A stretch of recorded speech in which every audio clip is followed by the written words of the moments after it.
안녕하세요. 평택대학교에서 한국사 이해를 가르치고 있는 조청현입니다. 3주차 제3강에서는 이제 고대 국가의 성립이라는 주제를 가지고 한번 역사를 풀어보도록 하겠습니다. 오늘의 강의는요, 먼저 학습 개요를 살펴본 뒤에 이 고조선 문명과 그 다음으로 이 군장국가, 연맹왕국, 고대국가라는 좀 생소하실 수도 있고 고등학교 때 다 한국사를 배우셨을 테니까 익숙할 수도 있는 그런 용어에 대해서 어떤 국가를 군장국가라고 하고 또 어떤 국가를 연맹왕국이라고 하고 또 어떤 국가를 고대국가로 하는지 그 기준을 한번 가지고 얘기해보는 시간을 갖도록 하겠습니다. 그러면서 이제 전체적인 고대사, 초기 고대사에 대해서 살펴보도록 하죠. 마지막으로 전체 내용을 한번 요약해보는, 그리고 여러분들께 이제 3주차부터는 과제를 제출해 주십사 부탁드렸는데요. 그 과제도 요약 시간에 같이 내도록 하겠습니다. 자, 먼저 학습 개요를 살펴보죠. 이 국가의 형성 과정을 한번 살펴보도록 하겠습니다. 그렇다고 해서 보편사 속에서 전체 세계사 속에서 국가의 형성 과정을 이야기하는 건 아니고 우리나라의 국가 형성 과정을 한번 이해할 필요가 있고요. 이 다음 주제로는 고조선 문명의 발전 과정을 한번 살펴보도록 하겠습니다. 그리고 마지막으로는 군장국가와 연맹왕국 그리고 고대국가의 차이를 한번 살펴보도록 하죠. 자, 먼저 이 초기국가의 분류 기준을 한번 살펴보는 문제가 되겠습니다. 일본 시대 초기에 형성된 국가로 왕이 출현하지 않았고 왕이 없네요. 국가의 형태도 제대로 갖추지 못했으나 서서히 정치 지도자가 출현하고 계급이 분화되고 권력이 형성되어 가는 시기를 무슨 국가라고 할까요? 자, 이 초기 국가가 나타나게 되는 시기는 사실은 도구를 기준으로 했을 때 청동기 시대고요. 이 청동기 시대는 아직 왕이 출현하지 않고 이 계급 분화도 좀 덜하고 그런 사회라고 보시면 되겠고, 그거를 우리가 보통 군장국가라고 얘기합니다. 이 군장국가라는 것은 아주 소규모의 영토를 가지고 있었죠. 지금 우리식으로 얘기를 하자면 시골에 갔을 때 고속도로를 달릴 때 산 주위로 평야지대가 보이는 지대가 있을 거예요. 그런 지역이 많죠. 그런 지역에 하나하나 군장국가가 형성됐다고 여러분들이 이해하시면 될 것 같아요. 그 규모가 아주 적죠. 그렇기 때문에 생산물 자체가 아주 열악할 수밖에 없어요. 그렇기 때문에 왕은 아직 출현하지 않았고 이 국가의 형태도 제대로 갖추어지지 않은, 하지만 계급은 분화되고 있었죠. 그것을 보여주는 것이 사실상 고인돌이라고 여러분들이 생각하시면 될 것 같아요. 즉 계급이 이제 분화되고 권력이 형성되는 과정에서 이 군정 국가가 출현했고, 그것은 청동기 시대라는 것을 좀 이해할 필요가 있어서 낸 문제입니다. 자, 다음은요, 일의 바탕을 두고 가장 강력한 군장, 족장 세력이 여러 주변 소국을 통합하고 성립한 국가입니다. 가장 강력한 부족장이 왕으로 추대됨으로써 이거는 추대되기도 하고 선거에서 만장일치로 결정되기도 하고 뭐 이런 형태가 되겠죠. 그리고 왕이 출현하기도 합니다. 그러나 아직은 왕권이 약해 주변 부족장 세력은 자기 부족에 대한 독자적인 지배권을 인정받고 있습니다. 다시 말하면 어떤 왕국 밑에 소속되어 있는 부족장들은 자기가 가지고 있는 부족에 대한 독자적인 지배권을 인정받고 있죠. 이 대표적인 국가로는 부여, 초기 고구려, 사만, 동예, 옥저 등을 들 수 있습니다. 이러한 국가를 2번 국가라고 하죠. 다시 말하면 이 군장 세력이 주변 소국을 통합했다는 말에서 알 수 있듯이 이 초기 형태의 그 군장 국가와는 다른 모습을 보이고 있다는 것이 드러나죠. 다시 말하면 청동기가 아니고 사실상 철기의 바탕을 두고 강력한 군장이 주변 소국을 정복하는 정복 왕조의 모습도 보여지기 시작하는 것이죠. 이러한 왕국을 우리는 연맹 왕국이라고 말합니다. 자, 다음으로 세 번째 초기 국가의 분류를 보도록 하죠. 대외적으로 일본 전쟁이 활발해지면서, 일본 전쟁이 뭘까요?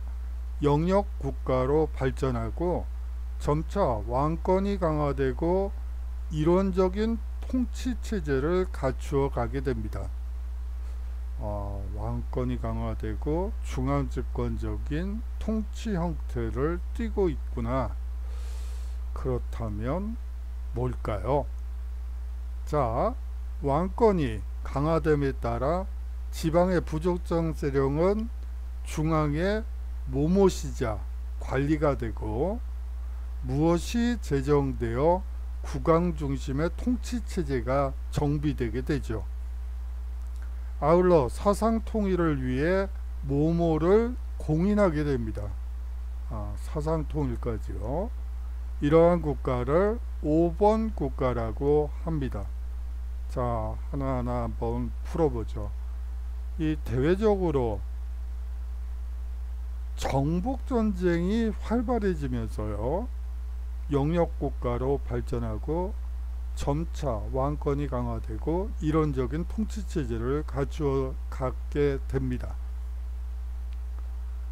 왕권이 강화됨에 따라 지방의 부족장 세력은, 과거에는 연맹왕국 시기에는 부족장이 자기 부족을 관리를 두고 직접 통제하는 체제였다면, 이제 중앙 귀족이자 관리가 되고, 아울러서 율령이 제정되어 국왕 중심의 통치 체제가 정비되게 되죠. 아울러 사상 통일을 위해 불교를 공인하게 됩니다. 이러한 국가를 우리는 고대 국가라고 얘기를 하죠. 군장 국가와 연맹 왕국, 그리고 고대 국가의 차이가 그려지시나요? 초기 청동기를 기반으로 해서 군장 세력이 활거하는 시대가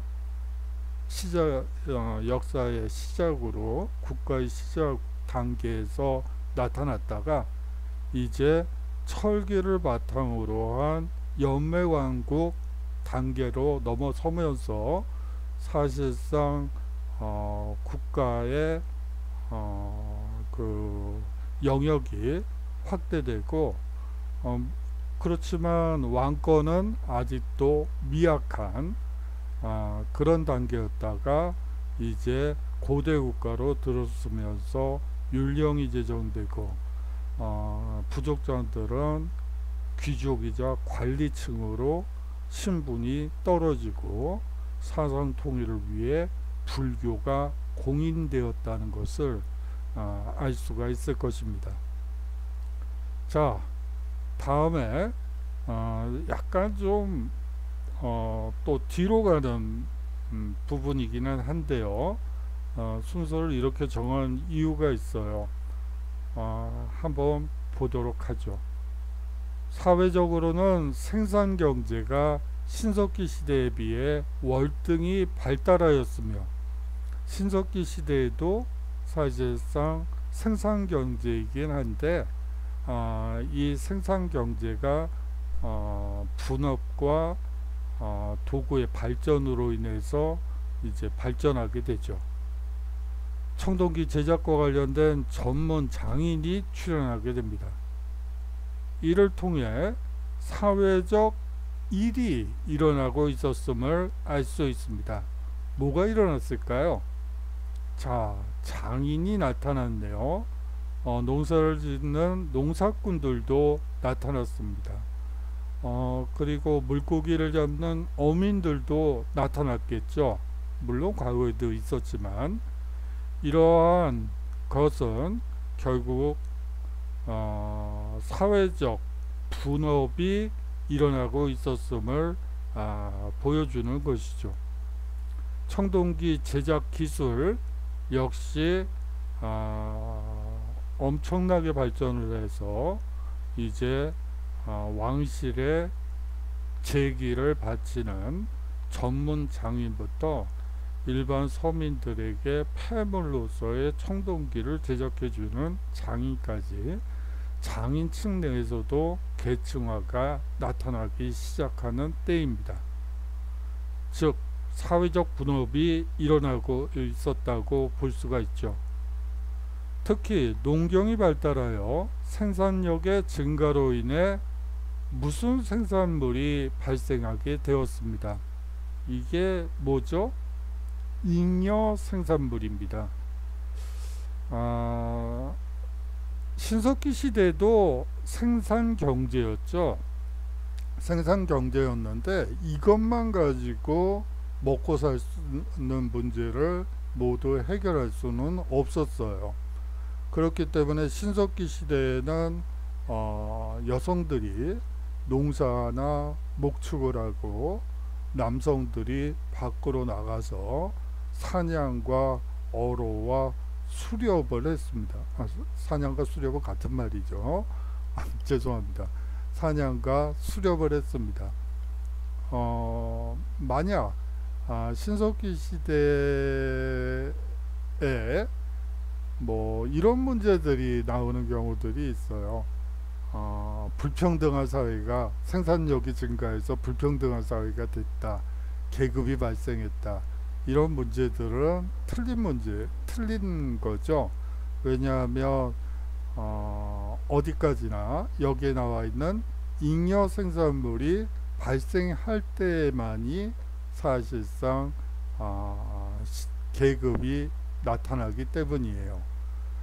아울러서 이 농경이 발달했다고 하니까 여러분들이 청동기 농기구를 청동제 농기구를 생각하실 수도 있는데요. 청동기 시대에 이 청동은 구리와 아연을 합금해서 만든 거예요. 다시 말하면 상당히 무르죠. 잘 구부러지고요. 그걸로 밭이나 논을 논농사를 지을 수는 없어요. 그렇기 때문에 이 당시에 농기구는 과거와 마찬가지로 돌을 이용하였다는 특징을 가지고 있습니다. 하지만 돌낫이라든지 돌괭이와 같은 어떻게 보면 이전 시대엔 생산하지 못했던 여러 농사 도구들이 개발이 되죠. 그걸 바탕으로 해서 생산량이 늘어나고 농사만 짓고도 목축만 하고도 먹고 살고 그 다음에 저축도 가능한 그런 생산력을 지니게 되었습니다. 그것을 보통 잉여 생산물이라고 말하는 것입니다. 힘이 강한 자가 개인적으로 많은 생산물을 소유하게 되면서 계급이 발생하게 되었고요. 지배자와 피지배자로 나뉘게 되었습니다. 이러한 계급 발생의 증거로는 족장의 출현과 선민사상을 통한 부족민의 지배, 고인돌의 건설 등을 들 수가 있습니다. 자, 이제 고조선으로 넘어가 보도록 하죠. 기원전 2333년 누가 우리나라 최초의 국가인 고조선을 건국하였습니다.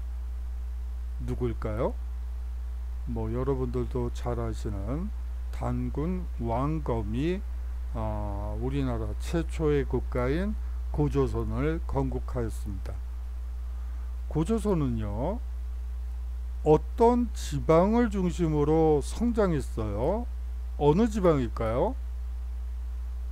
우리가 보통 요령 지방이라고 하는데요.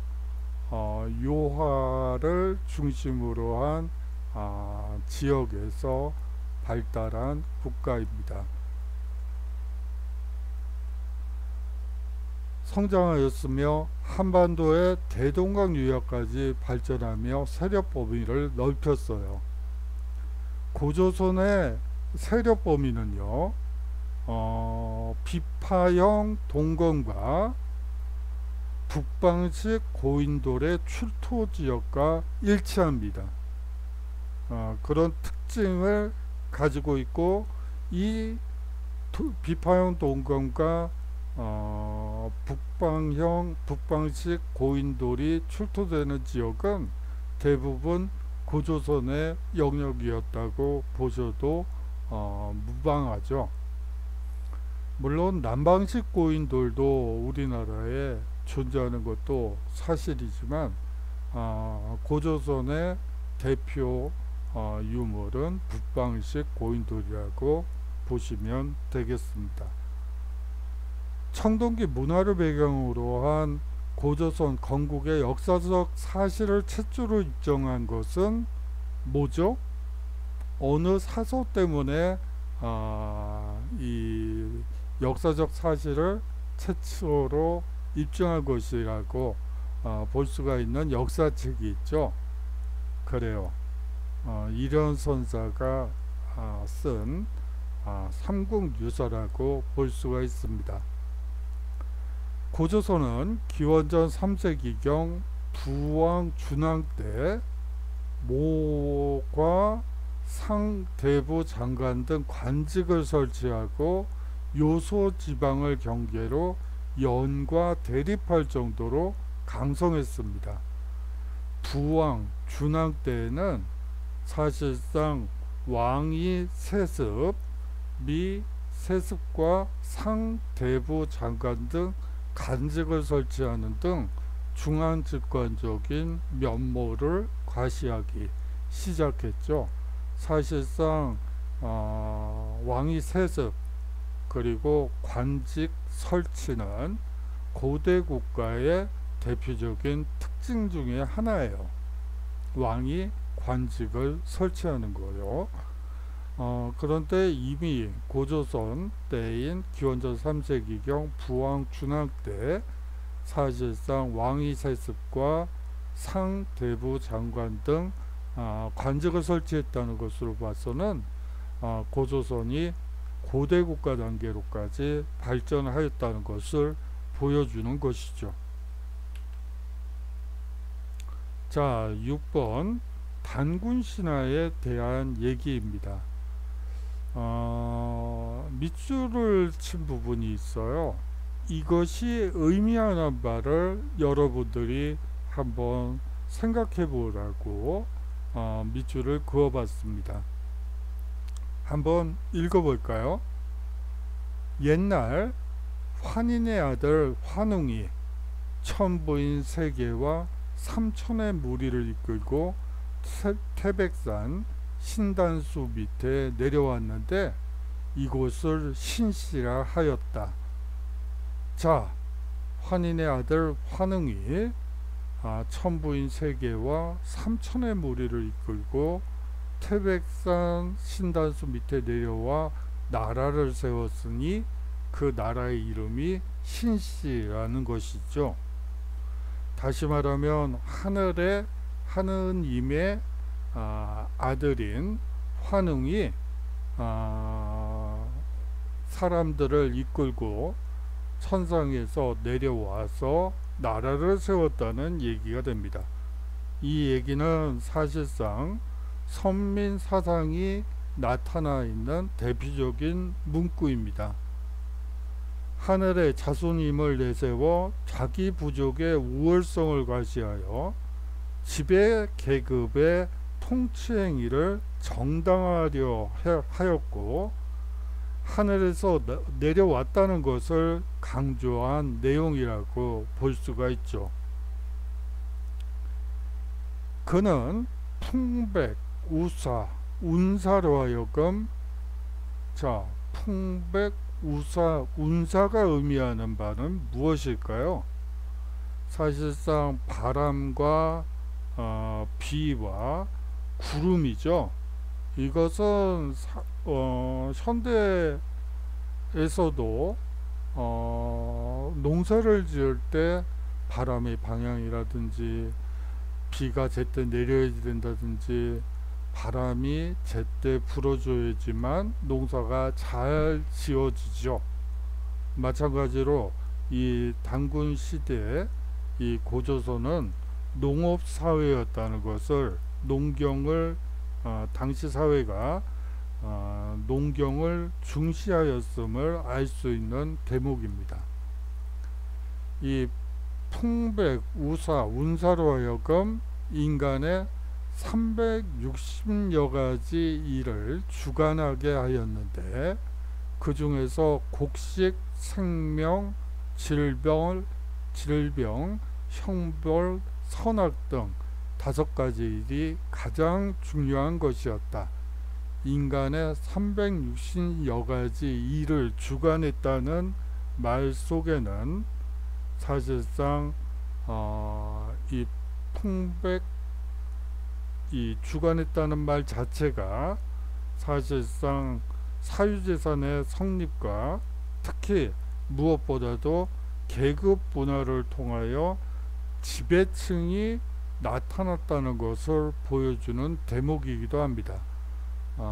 사실상 이 주관이라는 말 속에 함축되어 있는 것이죠.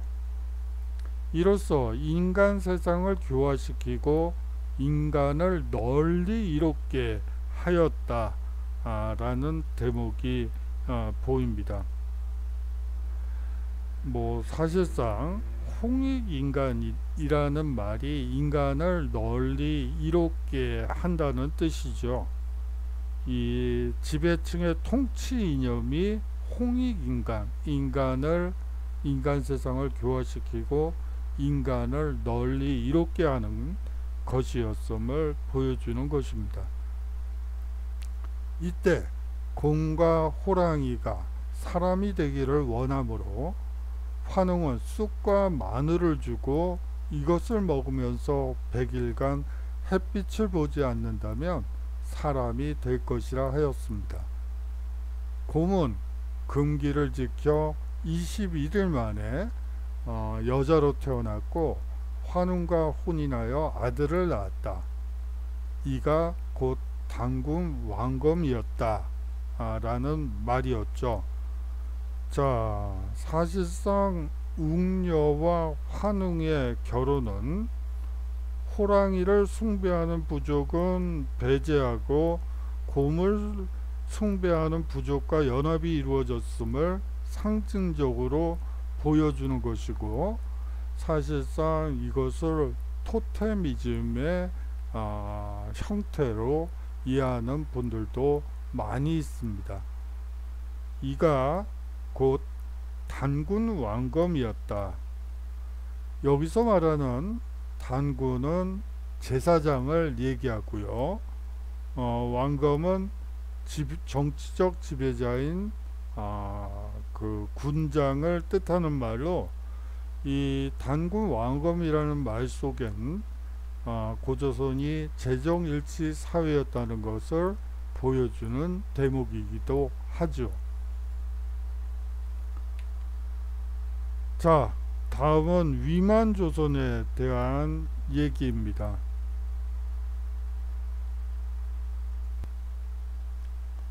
중국의 진한 교체기에 위만이 유이미 집단을 이끌고 고조선으로 이주하여 고조선에 이를 몰아내고 집권하여 위만조선을 세웠다. 이것이 기원전 194년의 일입니다. 여기서 말하는 이 이를 몰아내고 해서 이 일이 의미하는 바는 무엇일까요? 바로 앞서 얘기했던 부왕 준항할 때 이 준항입니다. 준항을 몰아내고 집권하여 위만조선을 세웠습니다. 위만조선은 무슨 문화를 본격 수용하였으며 농업과 상업이 발달하였다고 합니다. 자, 그 이전 시대는 무슨 시대였죠? 청동기 시대였죠.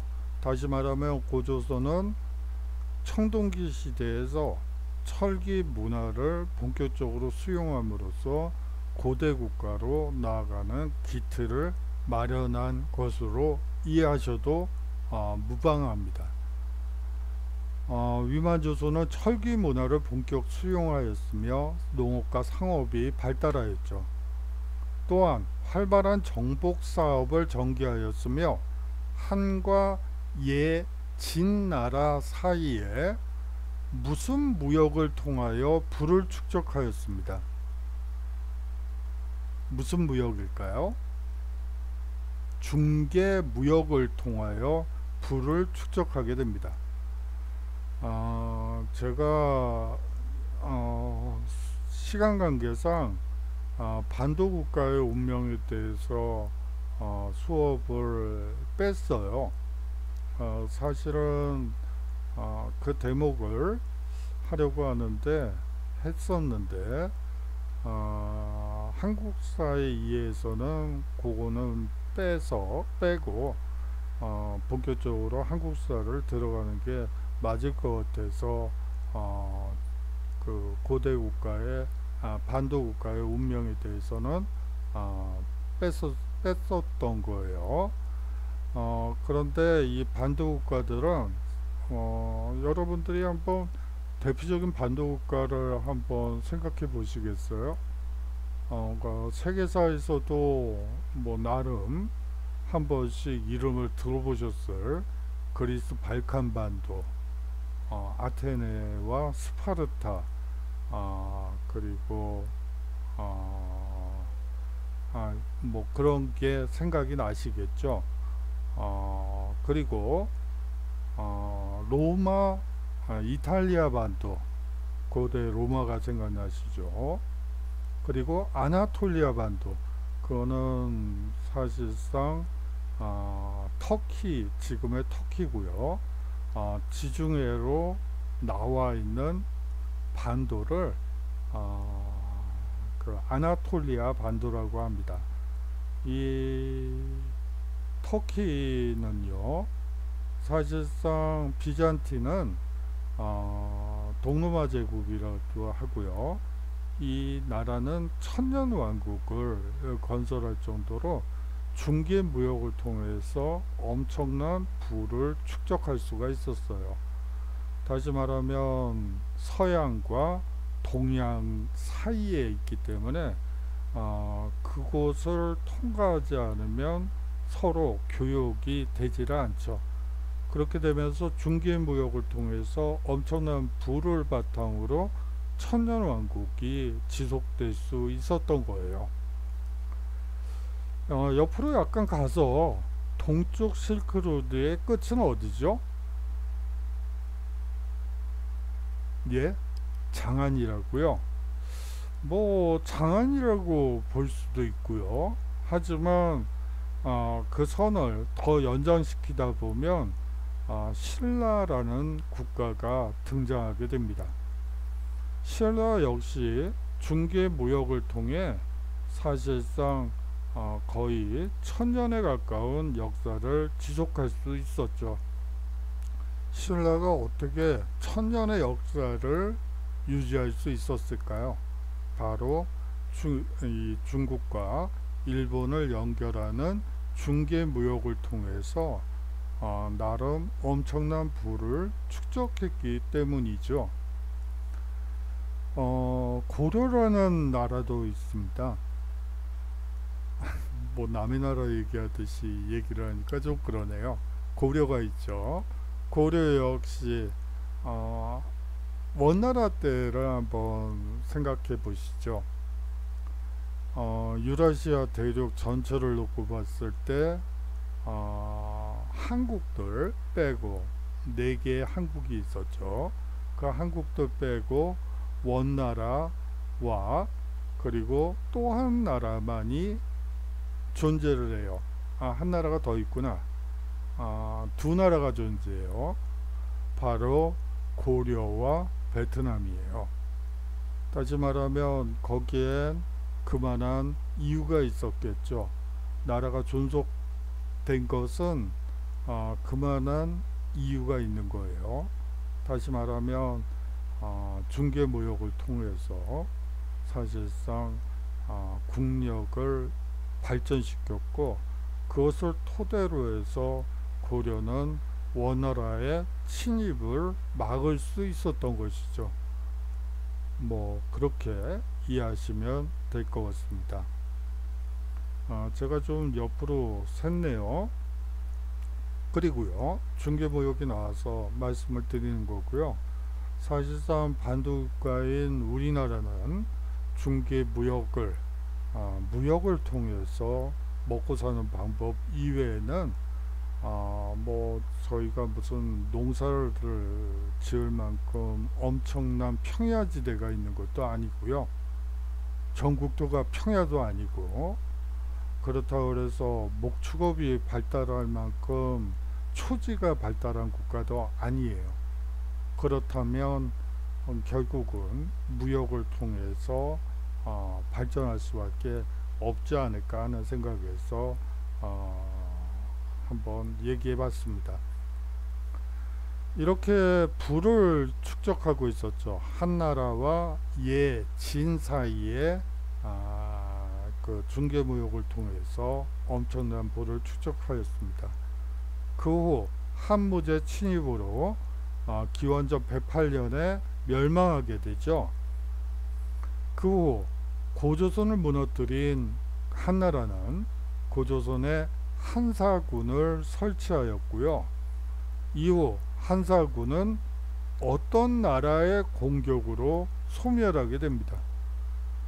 자, 어떤 나라가 이 한사군을 최종적으로 한반도에서 그리고 만주와 요소, 요하 지방에서 추출해 낼까요?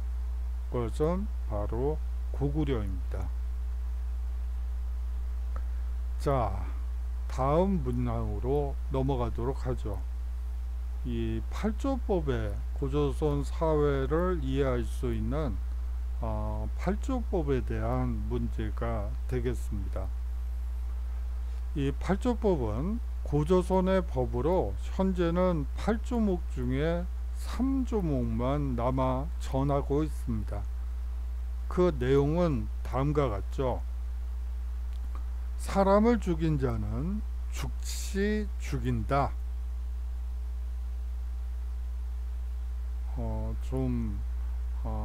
보복법 같은 느낌이 들기 때문에 고대법의 특징이기도 하죠. 하지만 사람을 죽인 자는 즉시 죽인다는 내용을 통해서 사람의 생명과 노동력을 나름 중시 여겼기 때문에 이런 법조항이 가능하지 않았나 라는 생각이 듭니다. 두 번째로, 남에게 상처를 입힌 자는 곡식으로 갚는다 라는 표현이 있습니다. 자, 상처를 입혔는데 곡식으로 갚는다는 말은 무슨 얘기일까요? 당시 단군 신화에서도 보았던 바와 같이 운사, 풍사, 우사를 두고 주관하게 360여 가지의 일을, 인간사의 360여 가지 일을 주관하게 했다는 말에서 알 수 있듯이 이 농경사회였다는 것을 의미하고요. 그렇기 때문에 곡식으로 예를 들어 유목국가의 경우에는 말이나 양으로 대신 갚는다든지 하는 것이 아니라 곡식으로 갚게끔 했고요. 마지막으로 세 번째는 도둑질을 한 자는 노비로 삼는다 라는 얘기가 조항이 있습니다. 사실상 사유재산의 성립과 계급 분화를 보여주는 것으로 지배층의 기득권을 유지하기 위한 방편이 아니었을까 하는 생각도 들고요. 여하튼 사유재산이 상당히 강조되고 있다는 점을 볼 수가 있습니다. 부인들은 정숙하고 음란하지 않았다라고 덧붙이고 있어 그 당시 사회가 가부장적이고 여성들의 지위가 상대적으로 낮았음을 보여주는 대목도 보입니다. 자, 이 8조법에 대해서 이 정도로 이해하시고요. 자, 다음은 부여로 넘어가도록 하겠습니다. 이 부여는요, 앞서 얘기한 대로 연맹왕국이고, 이 부여는 고조선이 멸망한 이후에 어느 지역을 중심으로 해서 크게 성장한 국가라고 볼 수가 있습니다. 부여는 만주, 길림시 일대를 중심으로 무슨강, 여러분들도 알고 계시는 그 송화강 유역의 평야지대에서 건국되었습니다. 경제생활은 농경과 목축을 중심으로 하는 농경과 목축이 절반씩 이루어졌다고 해서 무슨 형태라고 보통 얘기하죠? 그래요. 반농, 반목 형태라고 우리가 얘기를 하죠. 반은 인구의 절반은 농사를 짓고 인구의 또 절반은 목축을 하는 그런 반농, 반목의 형태를 띠고 있었고, 특산물로는 말과 주옥, 모피가 유명했다고 합니다. 아울러서 고구려와 어떤 나라의 건국 세력이 부여의 한 계통이었습니다. 나중엔 남부여라는 국가 호칭을 쓰기도 했었죠. 그 국가는 바로 백제입니다. 이 고구려와 백제의 건국 세력들은 자신들이 부여의 한 계통이었음을 드러내면서 자신의 권위를 내세웠던 것이죠. 그것을 통해서 사실상 부여가 가지고 있는 상징적 의미를 아실 수가 있을 것 같아요. 부여는 5개의 부족으로 이루어진 무슨 왕국이라고 했죠? 그래요. 연맹 왕국이었으며 1세기 초에는 왕호를 사용하였고 중국과 외교 관계를 수립하기도 했습니다.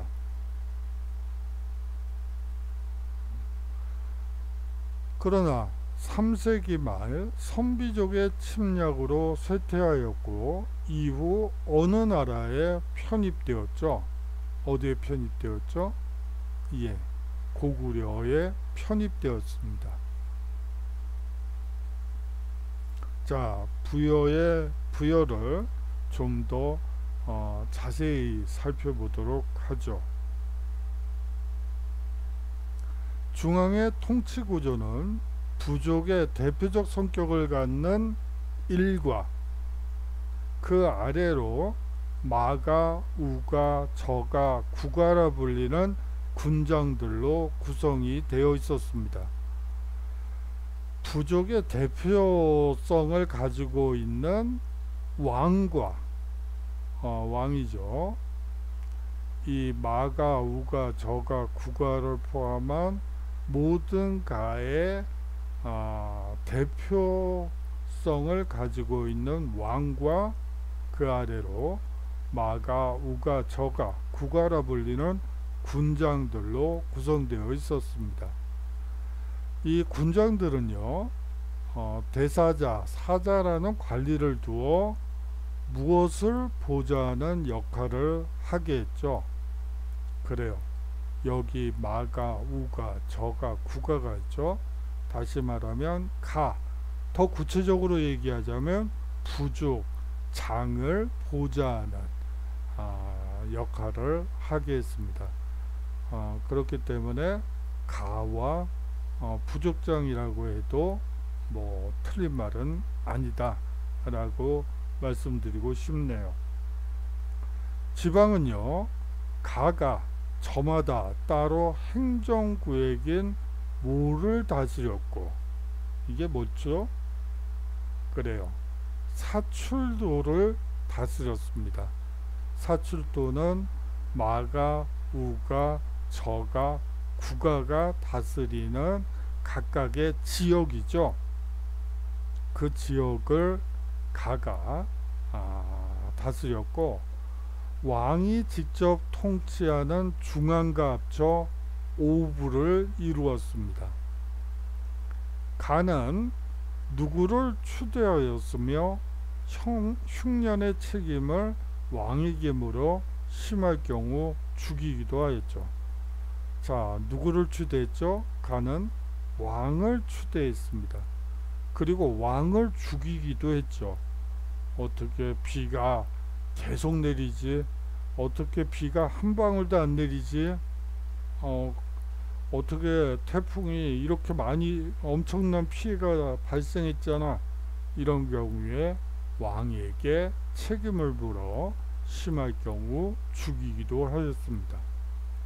이러한 사실은 그 당시 왕권이 얼마나 미약했는가를 보여주는 중요한 사실이라고 할 수가 있겠죠.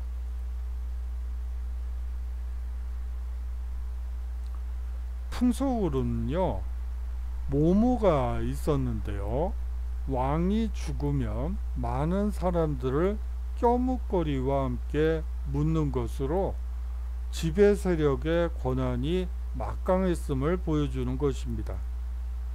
아니, 사람을 묻는 거죠. 승매장이라고 보시면 되겠는데, 왕이 죽으면 많은 사람들을 그냥 순장이라고 하죠. 함께 묻어버리는 거예요. 그렇게 하면서 사실상 왕이 지상에서 누렸던 것을 그대로 하늘로 올라가서도 똑같이 누리도록 보장해 줬던 것이죠. 또한 이는 귀족들의 사유재산과 노비소유 그리고 가부장제와 일부 다처제를 규정한 특징을 갖고 있습니다. 자, 이라는 것은 귀족들의 사유재산과 노비소유 그리고 가부장제와 일부 다처제를 규정했다. 그렇다면 부여의 법률일 확률이 높겠죠. 그것은 뒤에서 자세히 살펴보고요. 그것을 뒤에 있기 때문에 뭐 하죠. 사조목의 법이라고 합니다. 네 가지 조목이 있는 법이죠. 귀족들의 사유재산과 노비소유 그리고 가부장제와 일부 다처제가 잘 규정되어 있는 법률입니다. 또한 국가에 중요한 일이 있을 때 소를 죽여 그 굽으로 점을 쳤는데 이것을 우제전복이라고 소 굽으로 점을 친다 그래서 우제전복이라고 하고 은역을 사용하였습니다.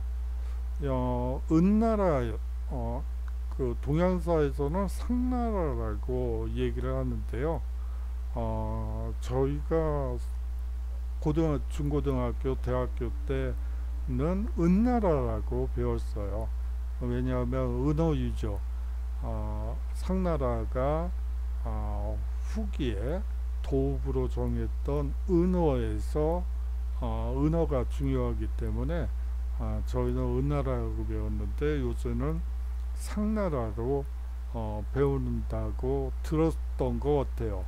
그 고등학교 책을 쓰는 교과서를 집필하는 친구가 그렇게 상나라라고 들어봤어? 그래서 상나라가 뭐지? 그랬었는데 결국은 은나라더군요. 그래서 그래. 근데 어떻게 나라 이름도 바뀌지? 뭐 그랬던 술 마시면서 그런 얘기를 했던 기억이 나네요. 웬 술 얘기죠? 술 마시면서 이제 대화도 마음대로 할 수 없는 처지인데 그래요. 요즘 거의 친구들 만나기가 하늘의 별 따기네요. 사실 사람을 만난다는 건 나를 발전시킬 수 있는 그리고 많은 힌트를 얻을 수 있는 방법인데 거의 단군 신화에 나오는 웅녀가 된 그런 기분이에요. 거의 치과 생활을 하면서 저 자신을 되돌아보고 반성하고 인간이 진짜 되어가는 저 자신. 인간은 아직 덜 된 것 같아요. 근데 뭐 여하튼 서서히 인간이 되겠죠. 이렇게 그런데 쑥과 마늘만 먹지는 않아요. 그게 문제죠. 지금 제가 뭘 하고 있죠? 수업은 안 하고 그래요. 그 은나라 상나라의 달력을 사용했습니다. 이 제천 행사로는요 사실상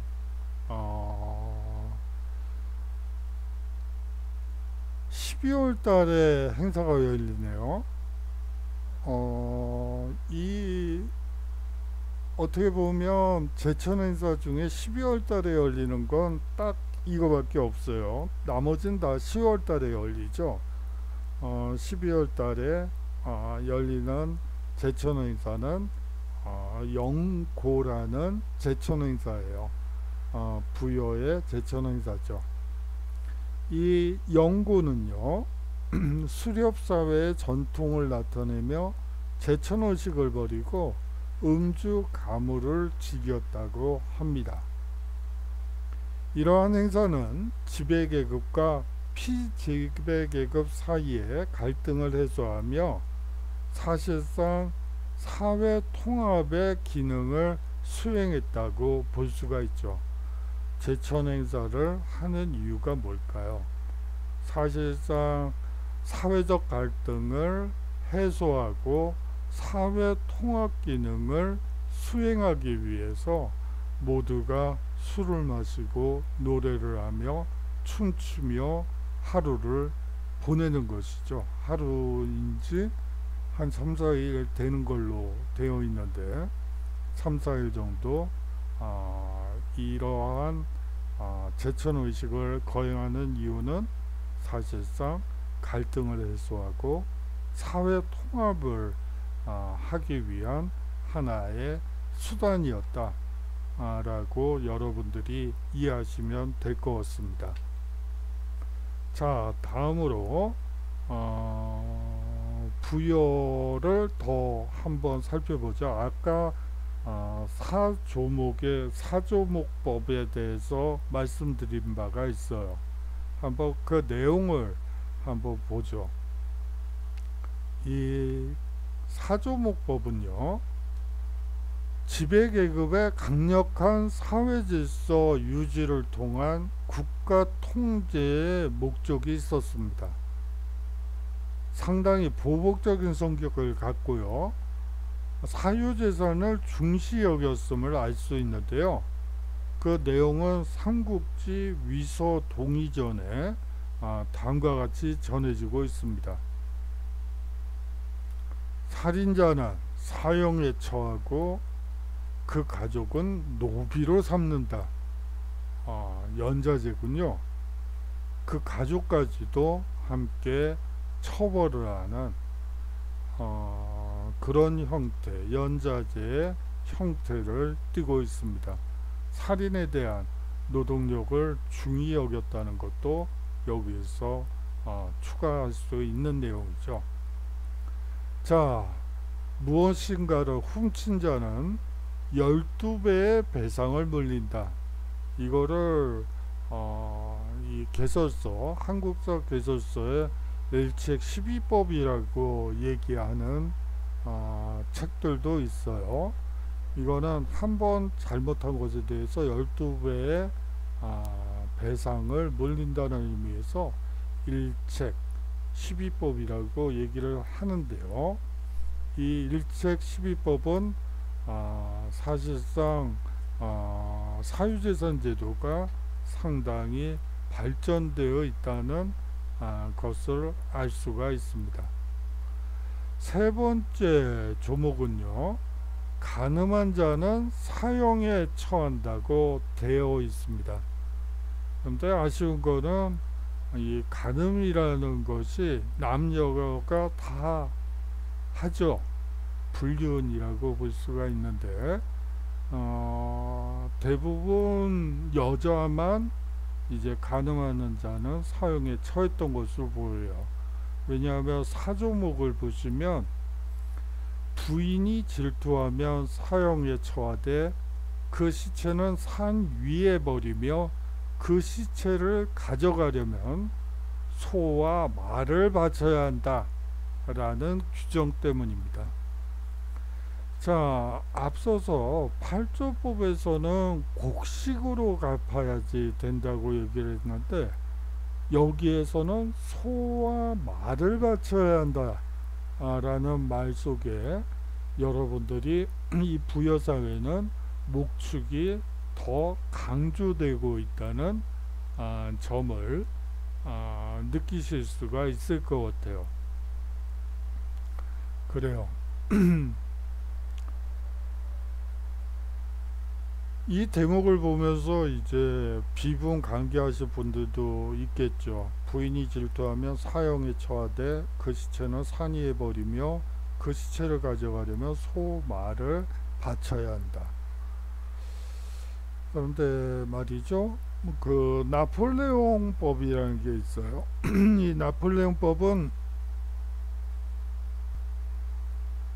나폴레옹법에는요, 죄송합니다. 제가 목이 자꾸 가라앉네요. 환절기다 보니까 자꾸 목이 가라앉는 그래요. 저번에 살에 걸려서 살에 걸려가지고 전철관에서 지하철관에서 기침을 몰아서 한 적이 있어요. 그런데 그 따가운 시선이 저의 기침을 계속 증폭시키더군요. 하지 말아야 되는데, 기침을 하면 안 되는데, 이거를 너무 강조하다 보니까 막 의식적으로 생각을 하다 보니까 오히려 사례가 잘 조정이 안 되더라고요. 그래요. 뭐 나폴레옹법 얘기하다가 좀 옆으로 샜었죠. 이 나폴레옹 민법에 보면, 가족법에 보면 가장이라는 표현이 있는데, 가장은 남자고 이 나머지 식솔들은 가장의 명령에 따라야 된다는 말이 있어요. 법조항이 있어요. 그 노동조합법을 연구한 또 친구가 있어서 한번 물어봤더니, 이 여성 노동자들이 19세기에 이제 발언권을 가지고 자신의 울분을 얘기하고 싶잖아요. 그럴 때는 오빠나 아빠나 그리고 아들, 장자의 코사인을 받아야지만 말할 수 있는 권리를 줬어요. 그리고 1950년대까지 사실상 은행 계좌를 만들 수가 없었어요. 왜냐하면 여성들은 뭐 이런 표현을 쓰면 좀 그렇지만 한전치산자나 금치산자에 준하는 지금 얘기가 아니고요. 이 1950년대 불란서를 얘기하는 거예요. 금치산자와 준하기 때문에 남편이나 큰아들이나 아버지의 코사인이 있을 때만이 사실상 은행 계좌를 개설할 수가 있었죠. 이 선거권도 마찬가지예요. 우리나라의 경우에는 처음 선거가 1948년 5월 4일 날 있었죠. 그 선거에서 남녀가 1인 1표로 투표를 했습니다. 거기에 비해서 불란서 같은 경우에는 1950년까지 50년에야 여성이 투표권을 20세 이상의 여성의 투표권이 얻게 됐죠. 투표권을 얻게 됐죠.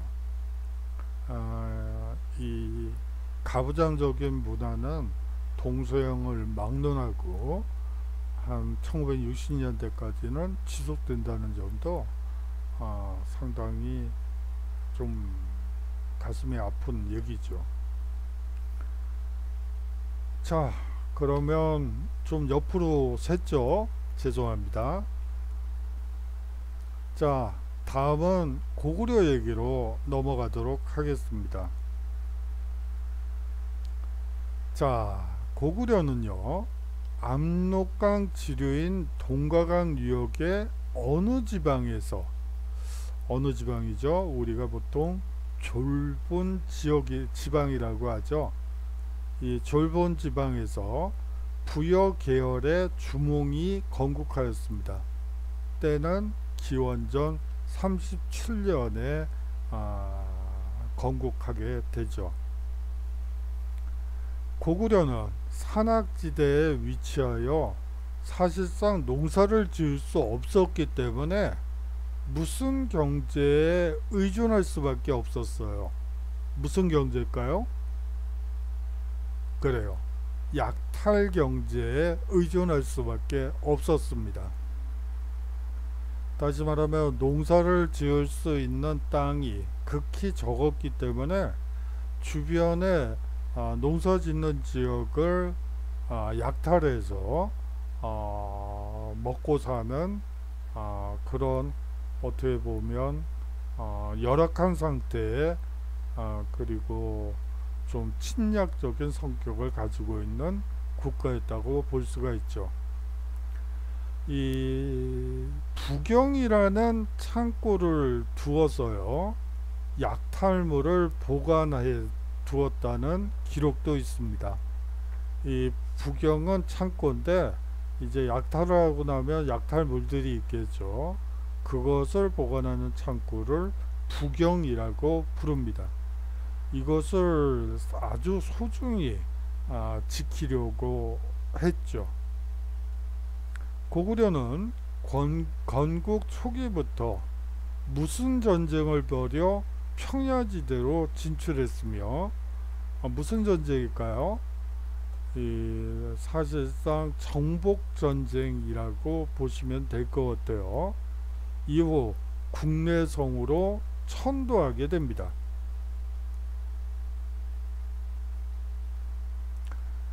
고구려는 오부족 무슨 왕국으로 구성되었으며, 이거는 초기 얘기니까 당연히 연맹 왕국으로 구성되었으며, 한해 9년을 공략하고 요동으로 진출하였고, 그 밖에 어디를 정복하여 공물을 수취하기도 하였습니다. 어딜까요? 그래요, 옥저를 수탈했습니다. 뒤에서 배우겠지만 옥저는 반업시라든지 해산물이 풍부했죠. 그렇기 때문에 이 해산물을 특히 이 옥저 지방에서 곡물로 수취했던 것입니다. 국왕 아래 대가, 상가, 고추가 등의 독립적인 족장들이 있었고, 이 족장 밑에 사자, 조이, 선인 등의 관리를 두었습니다. 자, 국왕 아래에는 대가, 상가, 고추가 등의 독립적인 족장들이 있었고요. 이 족장이 또한 관리를 두고 있었던 것이죠. 다시 말하면 왕권이 그리 강하지 않았음을 보여주는 대목입니다. 자, 6은 고구려 귀족의 대표회의로 중대한 범죄자는 사형에 처하고 그 가족을 노비로 삼는 등의 중요한 결정을 하였습니다. 6은 무슨 회의일까요? 고구려에서 그 독립적인 족장들이 모여서 왕을 추대하거나 중대 범죄자를 재판하기 위한 상설기구가 아니고 기구라고 보시면 되겠네요. 그것은 제가 회의라고 여러분들이 아시면 돼요. 제가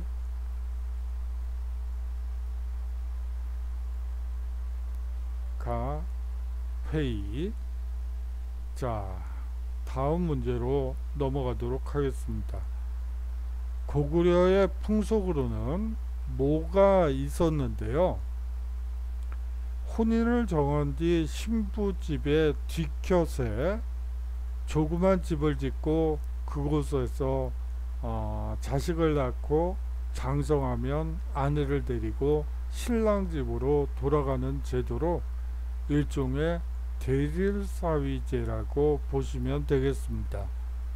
자, 이 풍습은 소위 말하는 서옥제라고 알려져 있죠. 뒤편의 서쪽에다가 임시 가옥을 만들었다고 해서 서옥이라고 얘기하는 것입니다. 또한 조상신을 숭배하여 주몽과 그의 어머니 유화 부인에 대한 제사를 국가적 행사로 지냈죠. 제천 행사로는 정답을 써놨죠. 그래요. 동맹을 치르고 국동대열, 국내성에 존재하는 국동대열이라는 동굴에서 제사를 치렀습니다. 죄송합니다. 동맹입니다. 자, 옥조를 살펴보도록 하죠. 함경도 함흥평야의 동해안에 건국된 옥조는 선진 문화의 수용이 늦었습니다.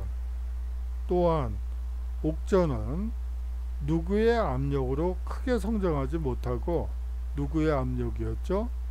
앞서 옥조는 고구려에 종속되어 공납을 바쳤다고 했었죠.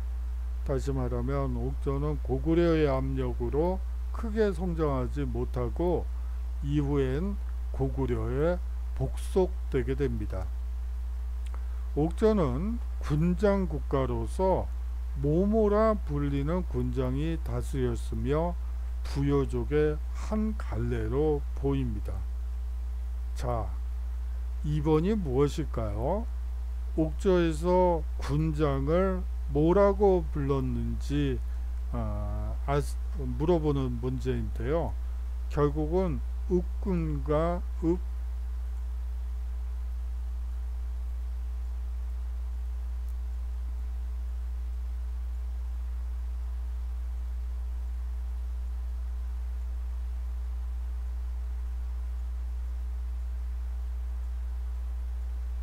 죄송합니다. 이게 쓰기가 어렵네요. 삼노라는, 읍군과 삼노라는 군장이 다스렸으며 부여족의 한 갈래입니다.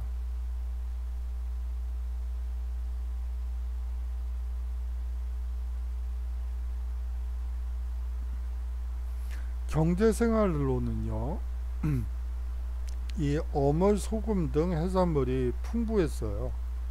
자, 이 어물과 소금은 고구려의 곡물로 바쳤던 주요 곡물품이기도 합니다. 토지가 비옥하여 농사도 잘 되었으며, 앞서 말씀드린 바처럼 고구려의 소금과 어물 등을 공납으로 바쳤었죠. 풍속으로는요, 무슨 제가 있었으며 이것은 장래에 혼인할 것을 약속하면 여자가 어렸을 때 남자 집에 가서 성장한 후에 남자가 예물을 치르고 혼인을 하는 일종의 매매혼의 성격을 갖고 있었습니다. 이것을 무엇이라고 하죠? 민면의리제라고 하죠. 민면의리제는 사실상 여성은 어린 여자아이를 남편이 될 만한 집안에 가서 먹고 살고 일하게 한 뒤에 이제 결혼할 시기가 되면 남자 집에 예물을 치르고 남자가 여자 집에 예물을 치르고 혼인을 하는 형태입니다. 또한 가매장 후에 뼈를 추려 큰 못가게 안치하고 입에 쌀 항아리를 매달아 놓은 모모가 있는 것이 옥조의 특징이기도 해요. 뭐죠? 어떻게 보면 한 관 속에 조상들의 뼈를 모두 추려서 안치한다고 보시면 되는데, 이것을 보통 골장제라고 얘기를 합니다. 자, 동해를 살펴보도록 하죠. 강원도 북부 동해안에 건국된 동해 역시 선진 문화 수용이 늦었고 고구려의 압력으로 성장하지 못하였습니다. 동해 역시 옥저와 마찬가지로 군장 국가였으며 옥저와 마찬가지로 읍군, 삼노라 불리는 군장이 지배하는 국가였죠. 경제생활로는요, 해산물이 풍부했으며 토지가 비옥하고 특히 어떤 산업이 발달했습니다. 어떤 기술이 발달했는데요. 뭐 간단히 말하면 방직 기술, 명주를 짠다든지 삼배를 짜는 방직 기술이 특히 발달돼 있었습니다. 특산물로는 단궁, 다시 말하면 화살 중에 짧은 화살, 그리고 과마, 과실 밑으로 사과나무 밑을 달릴 수 있을 정도로 작은 말, 그리고 반어피 등이 유명했습니다. 이 동양의 풍속으로 같은 시족 사이에서는 결혼을 하지 않는, 그것을 뭐라고 하죠? 그래요, 적외혼이라고 하죠. 그리고 또 3등이 있었습니다. 이 3은 잘 모르겠죠. 특히 3은 다른 부족의 생활권을 침범하면 노비, 소, 말로 변상하는 것으로 시족 사회의 전통적 모습을 보여주는 것이기도 해요. 이것을 책화라고 합니다. 책은 쉽게 얘기하면 성이죠. 그 목책이라고 여러분들이 들어보셨나요? 어떤 지역을 쉽게 정복하지 못하도록 나무를 베어서 그것을 울타리로 삼는 것을 목책이라고 합니다. 그것을 넘었기 때문에 책화라고 하는 것이죠. 그러한 책화가 발생하면 노비, 소, 말로 변상했다고 합니다. 다시 말하면 여기도 이 강원도 일원이기 때문에 사실상 평야지대가 없어서 이 목축업이 발달했다는 것을 알 수가 있겠죠. 자, 제천행사로는 10월에 열리는 뭐죠? 무천이라는 것이 있습니다.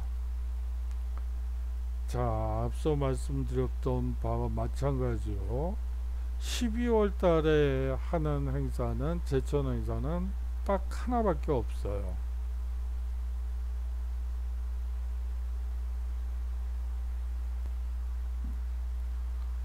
부여의 영고라는 행사죠. 나머지 제천 행사는 계절이 아주 좋은 10월에 열리는 것이 보통입니다. 이 동해에는 사실상 무천이라는 10월에 열리는 제천 행사가 있었죠.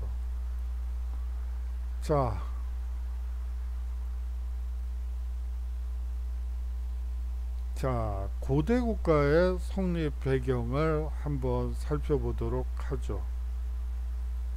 자, 고대 국가가 성립하기 위한 전제 조건들이 있어요. 사실상 그 부분을 묻는 질문이기도 합니다.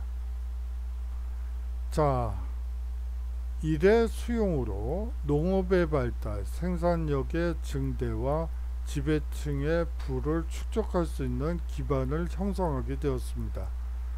자, 여기서 일은 무엇일까요? 결국은 앞서 말씀드렸던 고조선 마렵의 위만이 철기를 수용했다, 철기 문화를 가지고 왔다 라는 부분이 있었는데요. 마찬가지로 고대 국가의 성립 조건 중에 하나는 철기를 활용한다는 점, 사용한다는 점이 되겠습니다. 또한 무슨 전쟁을 통하여 군장 세력이 통합하게 되었고, 이 과정에서 군장 세력이 왕권하에 귀족 혹은 관료로 편입되게 되죠. 그래요. 정복 전쟁을 통해서 군장 세력을 아우르게 되었고, 그 과정에서 군장 세력은 왕권하에 귀족 혹은 관료로 편입되게 됩니다. 이것은 후에 삶을 마련하는 계기가 되었죠. 자, 삶이 뭘까요? 자, 이러한 귀족, 왕, 귀족, 그리고 평민으로 이루어지는 사실상 신분제를 마련하는 계기가 되었습니다. 그리고 중국 민족과의 항쟁 속에서 권력의 집중으로 뭐가 자연스럽게 이루어지게 되었죠. 자, 중국 민족의 계속되는 침입에 맞서 권력이 집중되고, 그 권력을 바탕으로 해서 중앙 집권화가 자연스럽게 이루어지게 되는 것이죠. 뿐만 아니라 왕실과 귀족을 중심으로 모루를 수용하여 윤회설과 왕즉불 사상을 전파하면서 고대 국가 체제의 왕권과 신분제를 합리화하는 수단으로 사용하게 됩니다. 자, 5번은 무엇일까요? 여기서 윤회설과 왕즉불이라는 표현에서 알 수 있듯이 사실상 불교를 수용했다고 볼 수가 있어요. 자, 여기서 말하는 고대 국가의 성립 배경이라는 것은 사실상 고대 국가의 전제 조건이기도 하고 고대 국가의 요건이기도 합니다. 자, 고구려의 국가체제 정비를 살펴보도록 하죠.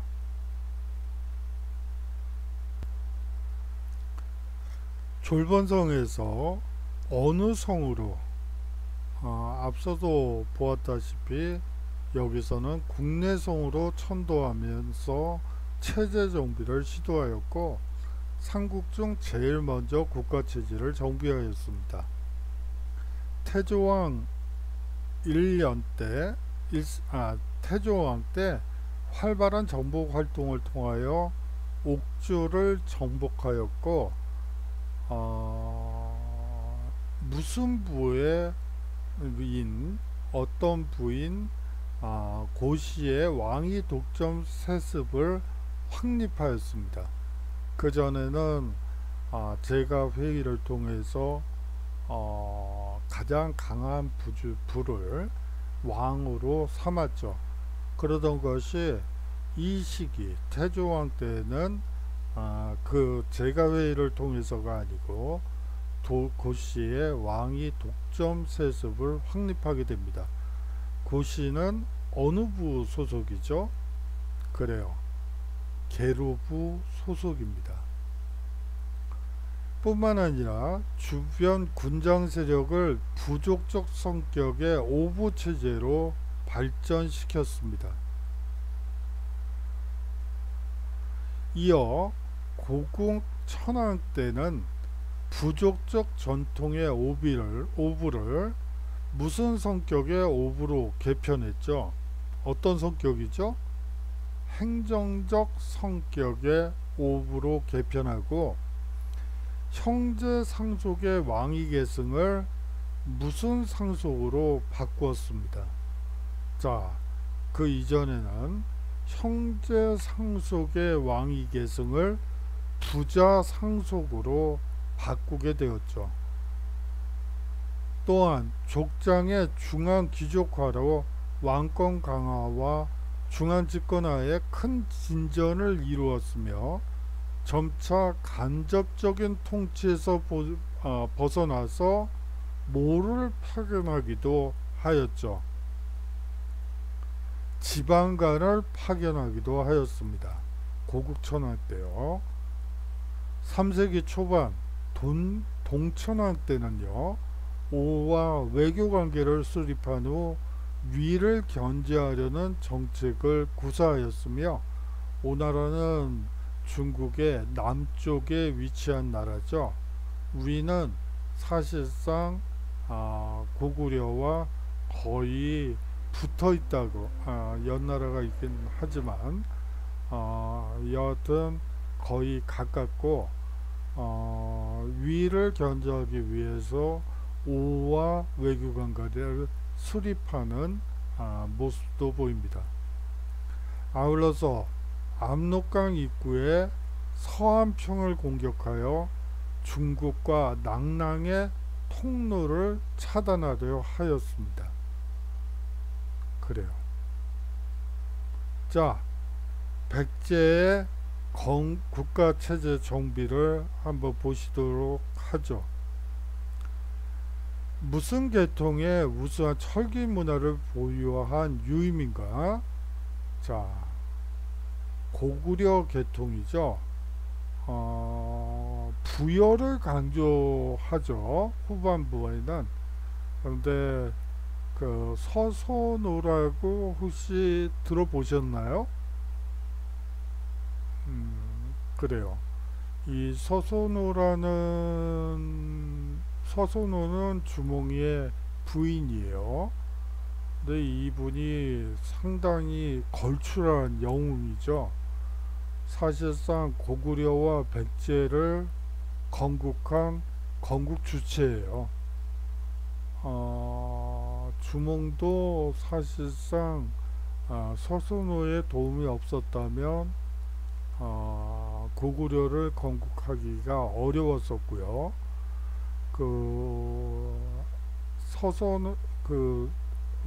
주몽과 서소노 사이에서 소위 말하는 비류와 온조가 태어나게 되죠. 그런데 이제 유리왕이 왕이 되면서 전부인의 아들인 유리왕이 고구려의 왕이 되면서 서소노가 자식들을 데리고 이제 한강 유역으로 이주를 하게 됩니다. 이 서소노와 관련된 것은 삼국사기에 기록이 되어 있어요. 이 삼국사기라는 책도 뭐 유교적인 성리학적인 성리학은 아니구나, 유교적인 입장에서 역사소설을 편찬했다고 많은 비판을 받고 있는 책이긴 하지만요,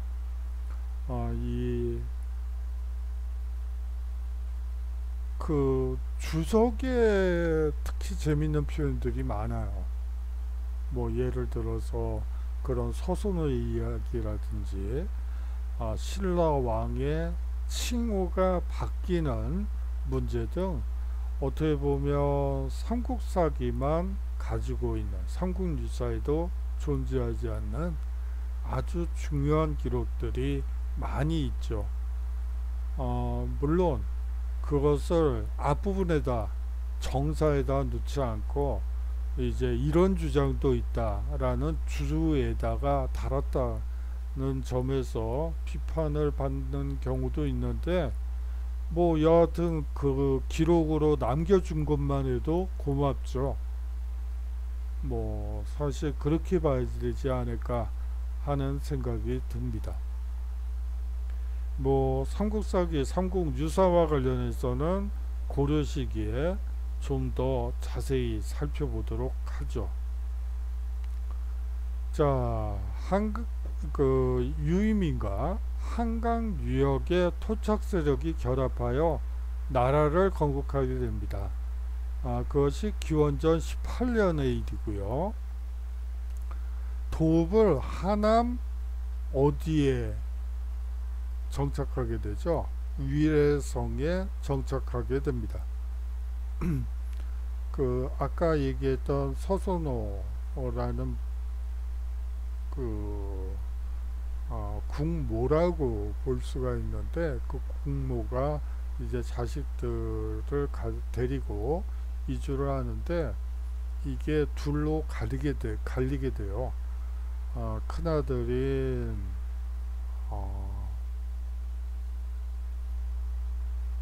비류와 둘째 아들인 온조로 온조 세력이 이제 갈리게 돼요. 이건 삼국사기에 나와 있는 내용이에요. 미추홀이라고 하는 곳에 도읍을 하고, 비류는 그리고 온조는 하남 위례성에 도읍을 정하게 됩니다. 그렇게 나와 있죠. 뭐 자세한 사항은 한번 여러분들이 삼국사기를 읽어보시면 앞부분에 이 설화와 관련해서 잘 알 수가 있어요.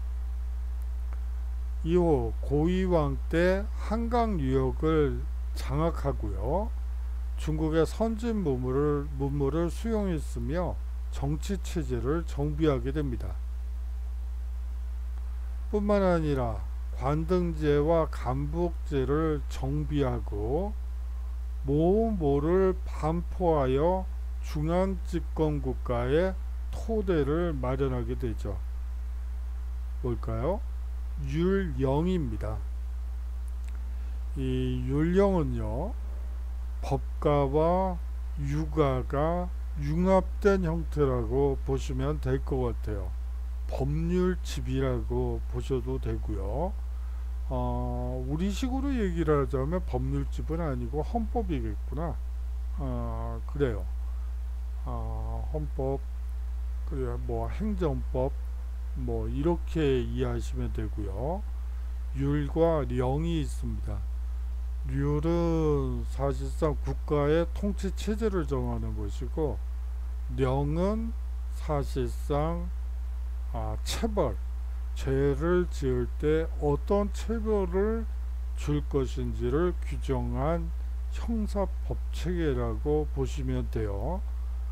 다시 말하면 유교적인 것과 법가적인 것이 함께 섞여 있다고 보시면 됩니다.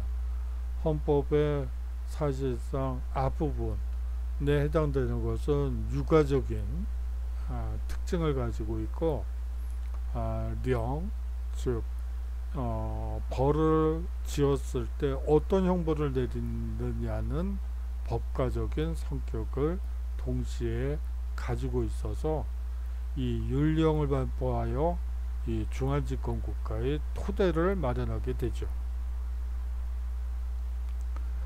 자, 신라의 국가체제 정비를 한번 보도록 하겠습니다. 신라는 경주 지역의 토착민 집단과 유이민 집단의 결합으로 경국하게 됩니다. 기원전 57년의 일이고요. 이때 나라 이름을 뭐라고 했을까요? 예, 사로라고 했습니다. 아이고, 글자가 안 되네요. 사로국이라고 했었죠. 그러다가 석탄의 집단의 이주로 사실상 박석김의 삼성이 교대로 왕위를 차지하였으며, 유력 집단의 우두머리를 뭐라고 했을까요? 이사금으로 추대하게 됩니다. 이사금으로 추대하게 됩니다. 그거는 뒤에서 설명을 드릴게요. 박씨 역시 이주민이죠. 이 박씨는 통일신라 말이 되면 또 왕위를 계승하게 돼요. 사실상 석씨는 이 초기 신라 시대에만 왕이 되는데 이 박씨만큼은 사실상 그 통일신라 후기, 다시 말하면 고려로 사회가 혼란해지는 통일신라 말기에는 김씨에서 왕위를 못 낼 경우에 박씨가 왕으로 추대되게 됩니다. 그렇고요. 그 후 내무랑 때 진안 지역을 차지하고 김씨의 왕위 계승권을 확립하게 됩니다. 박석김이 어떨 때는 박씨가, 어떨 때는 석씨가, 어떨 때는 김씨가 왕위 계승을 하다가 이 내무랑 때가 되면 그냥 그 이후부터는 계속해서 김씨가 왕위 계승권을 확립하게 되죠. 물론 통일신라 말기 혼란기에 박씨가 한 세네 번 정도 왕위에 오르는 경우가 있긴 한데 그거는 혼란기라는 시대적 상황 때문에 그런 현상이 있었던 것으로 보여요. 그리고 내무랑 때 모라고 하는 왕호를 사용하였습니다. 아까는 이사금이라고 했었죠. 그런데 이제 내무랑 때는 마립간이라는 호칭을 왕호를 사용하게 되죠. 또한 고구려 광개토대왕의 지원으로 외를 격퇴하고 고구려를 통해 중국 문물을 수용하며 중앙집권국가로 발전하게 됩니다. 이 신라는 사실은 동남쪽에 치우쳐 있었고 위로는 고구려가, 서쪽으로는 백제가 있었기 때문에 이 중국과 직접 교류를 하기가 어려운 상황이었어요. 그렇기 때문에 백제 사신단에 붙어서 간다든지 고구려 사신단에 붙어서 중국으로 딸려가는 신세 정도에 지나지 않을 정도로 소국이었죠. 그런 신라가 이제 통일의 주체가 됩니다. 어떻게 그렇게 됐는지 한번 다음 주 강의에서 들어보도록 하시죠. 자, 연맹왕국 가야를 살펴보도록 하죠. 가야 연맹의 맹주는 김수로가 건국한 금관가야였습니다. 낙동강 하류 변환 지역에서 철기 문화와 농업 발달을 바탕으로 3세기 연맹왕국으로 발전하였죠. 가야는 농경 문화가 발달되었고요. 그 중에서도 한 가지 특징적인 것은 벼농사가 특히 발달하였으며 풍부한 철 생산이 이루어졌다는 것이 중요합니다. 아울러서 낙랑과 외의 규수지방을 연결하는 중개무역이 발달하였죠. 사실상 이 가야는 왜 연맹왕국으로 머물렀는지가 더 연구 대상이에요. 사실상 중개무역을 통해서 엄청난 부를 생산했고 벼농사가 발달했으며 풍부한 철을 기반으로 중개무역을 했기 때문에 엄청난 부를 축적했음에도 불구하고 고대 국가로 발전하지 못했다는 것은 사실은 놀라운 일이죠.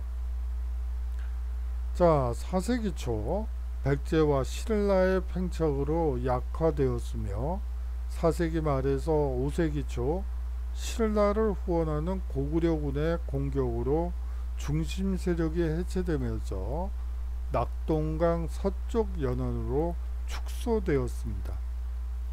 따라서 후기에는 대가야가 연맹의 중심국가로 성장하며 후기 가야 연맹을 이끌게 되죠. 자, 여기다가는 뭐 1번, 2번, 3번은 붙이지는 않았어요. 여러분들이 좀 생소해 하실 것 같아서 한번 살펴보도록 하죠.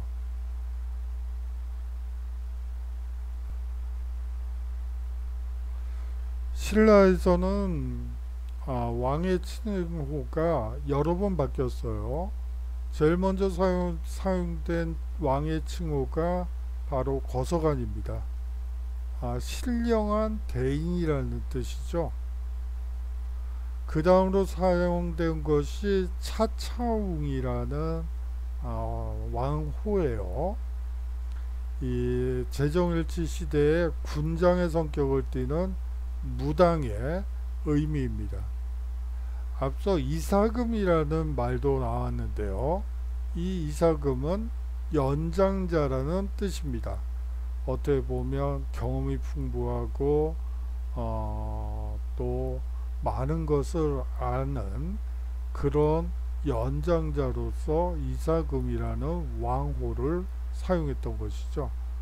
내무랑 때는 마립간, 즉 대군장이라는 왕호를 쓰다가 나중에 왕으로 변하게 됩니다. 이런 변화는 사실상 신라의 발전 과정을 나타낸 것으로 보입니다. 이것도 삼국사기에 기록된 내용이에요.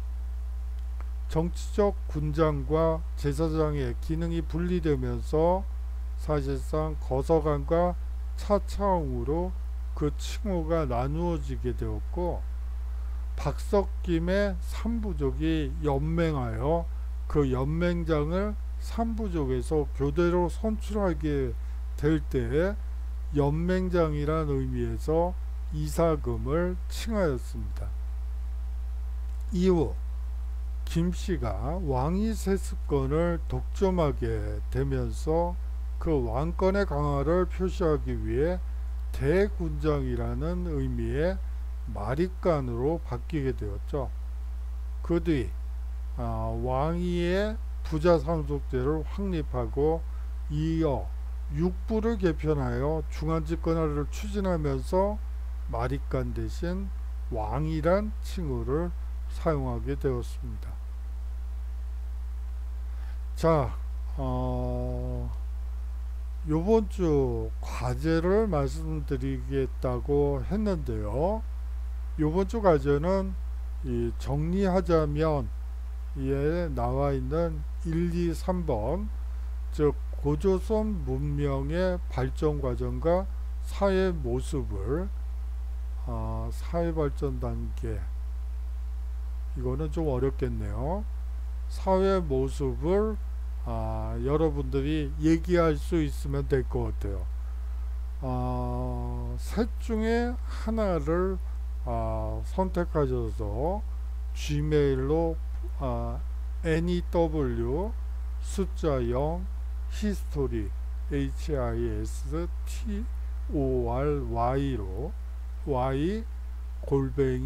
y@gmail.com으로 보내주시면 됩니다. 이 고조선 문명의 발전 과정과 사회 모습을 여러분들이 한번 정리해 주셨으면 좋겠고요. 또 하나는 군장국가와 연맹왕국 그리고 고대국가를 나누는 기준이 무엇인지 여러분들이 설명해 주시면 될 것 같습니다.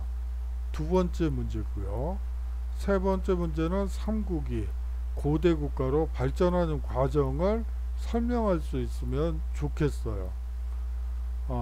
방법은 여러분들이 한번 수업 시간에 들었던 내용과 자료를 좀 보시고 해주시면 감사하겠습니다. A4 반장 정도면 충분할 것 같아요. 되도록이면 어, 출처 같은 거는 뭐 주석으로 빼고요. 그냥 여러분들의 생각을 그냥 정리해서 내주시면 되겠습니다.